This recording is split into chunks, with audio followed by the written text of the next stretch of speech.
বাজারের আয় মাত্র 11 টাকা, আমার কাছে ডকুমেন্ট আছে।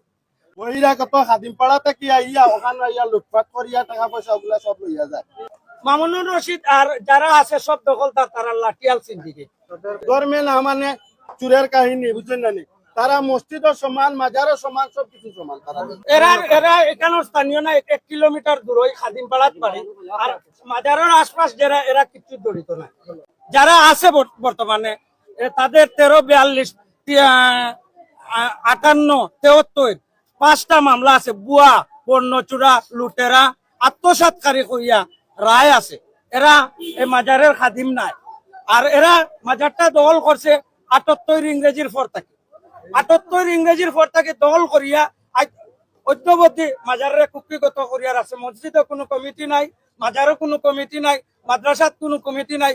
মাজারের আয় মাত্র 11 টাকা, আমার কাছে ডকুমেন্ট আছে। আপনারা হোক মাজারের আয় 11 টাকা নেই, 1 মিনিটের আয় নিয়ে 11 টাকা ওলা হিসাব দেখাইছে তারা।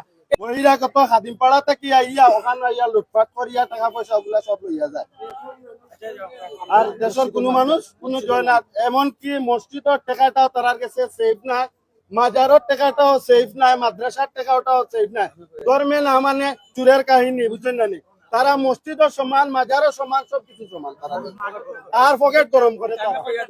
আমাদের ওয়াকফ মহোদয়ের নির্দেশক্রমে, প্রশাসকের নির্দেশক্রমে এখানে নিয়োজিত যে দায়িত্বশীল ইন্সপেক্টর আছেন, পরিদর্শক আছেন, উনি নিয়মিতভাবে এখানে পরিদর্শন করেন। প্রতি মাসে মাসে আমাদের হিসাব দেখা হয় এবং আমরা স্বচ্ছভাবে চলার চেষ্টা করতেছি।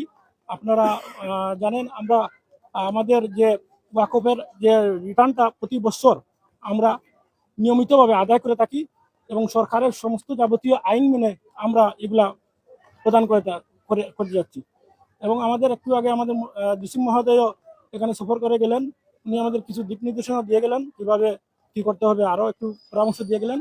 আমরা আশা রাখি ওনার পরামর্শক্রমে এবং আমাদের ওয়াকফ প্রশাসকের দিক নির্দেশনা মোতাবেক আমরা আমাদের এই প্রতিষ্ঠান আল্লাহর অলির দরবারটা আরো সুন্দরভাবে চালিয়ে নিয়ে যেতে পারবো। আপনাদের সকলের সহযোগিতা, দেশবাসীর সহযোগিতা আমরা কামনা করি। ধন্যবাদ।